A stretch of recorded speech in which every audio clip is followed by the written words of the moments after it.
G'day, Professor Joseph Drew here. I'm here to talk to you this time about citizen surveys, why we need them, how to conduct them properly, and how to interpret them correctly. So, why survey in the first place? Well, as an econometrician, someone that works on finance data year in, year out, I know firsthand the importance of having a quality control. And without a quality control, it's almost impossible to empirically tell the difference between improvements in financial metrics and changes to service levels or changes to the quality of local government. So to give you a good example, costs per output might decrease from one year to another. Now, this could have two causes. One could be is that the council has increased their technical efficiency, which is a great thing. The other cause is that the council might have just discontinued a whole heap of services or drastically reduce service quality. That will also reduce costs per output. So without that quality control, we can't really for certain tell the difference between those two possibilities. The other reason we need citizen surveys data though is relates to the fundamental mission of local government. You need to know whether your local government is achieving its mission. And what is the mission of the local government, of any government? Is to coordinate the common good. And I have videos about that if you'd like to look into it in further detail. So how to survey. I can't go through every single step obviously in a short video, but the things that I see constantly being done incorrectly are this. Your survey needs to have a big enough sample. There's a thing called sampling error.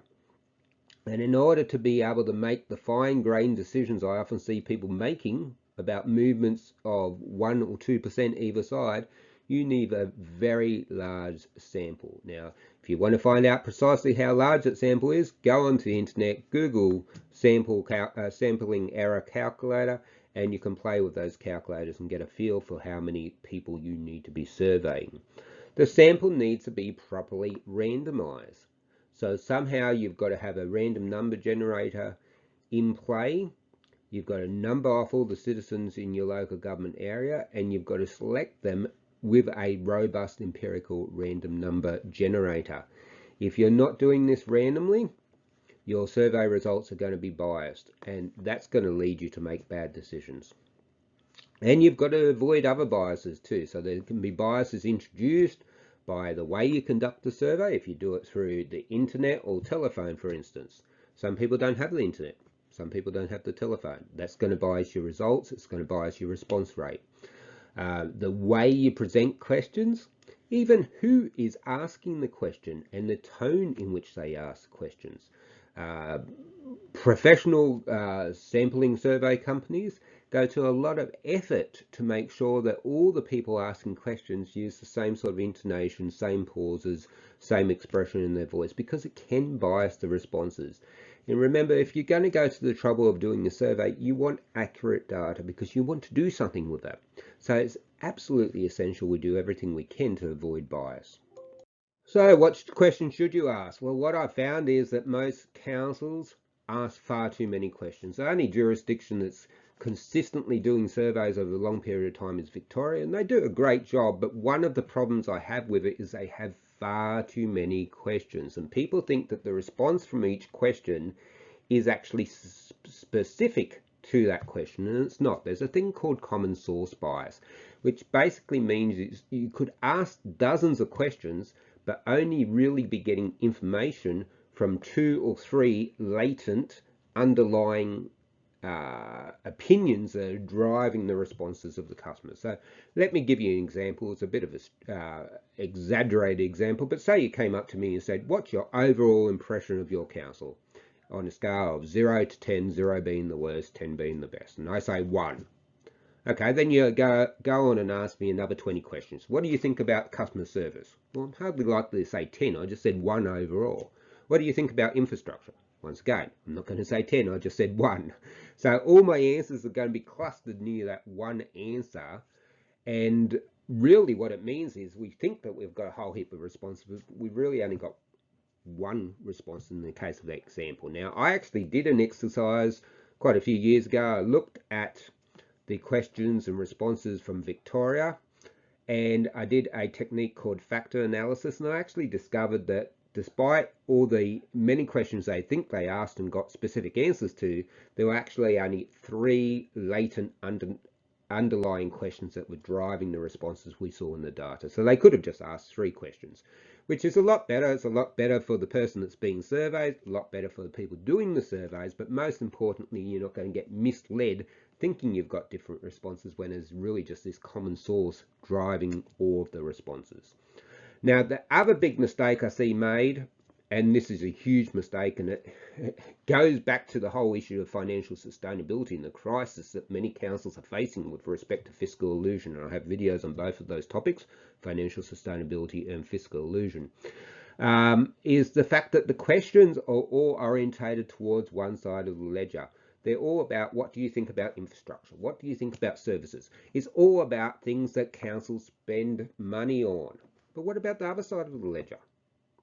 Why aren't we asking questions about, what do you think about the level of taxes? What do you think about the distributive justice in our taxes? What do you think about the fees and charges? By asking those questions, we remind the survey recipient that there is and there needs to be a connection between how we fund local government and the services and goods that local government can provide. It almost taps at the issue of willingness to pay, which is something I'll do a video about very shortly. And the other thing that's missing from most surveys are questions about the moral dimension of local government. As I've said on other videos, local government is a moral endeavour. Every government is a moral endeavour. It's all about pursuing the common good and keeping a balance between the common good and human dignity. So if we're not asking questions about distributive justice and accountability and transparency and democracy and fairness and equity, well, then we're really ignoring the major reason why we have government in the first place. So we've done our surveys, we've got some results. Now we've got to interpret them. And the number one thing I see people making a mistake with all the time is just printing the result as a percentage of people who responded in the affirmative. So 67% of residents thought that the council was doing a good job. That's of absolutely no use to the end user at all, because you're missing the absolute key piece of information here, which is the sampling error. Now, what is sampling error? Well, basically what you're doing when you're doing a survey is you're taking a small sample of a subset of your entire population. You're not specifically interested in what that sample thinks. You use that information, but that's not your key objective. Your key objective is to know what the whole population of your local government area thinks. And to be able to extrapolate from the sample to the entire population, you need to take into account this sampling error. So you might see that from one year to another, it apparently increases the affirmative response. So one year, 51% of people thought council was doing a good job. Next year, 52% of people thought council was doing a job. It appears that things are improving. But if the sampling error is something like 5%, you've got no way of making that judgment according to an extrapolation of the whole population at all, because those figures would actually overlap when you took in the range.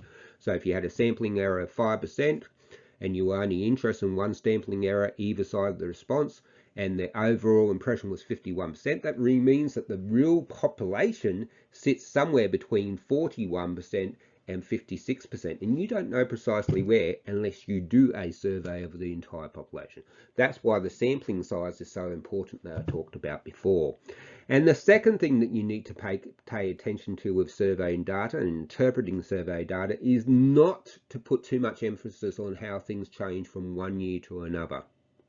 The trend is your friend, as economists like to say. You need to be looking at much longer trends. 5-year trend minimum, I'd like 10 or more. Now, if you go from one year to another, you'll end up being like our federal politicians who go from one opinion poll to another. And that's why we're constantly seeing these backflips and sudden jerky responses and changes to public policy.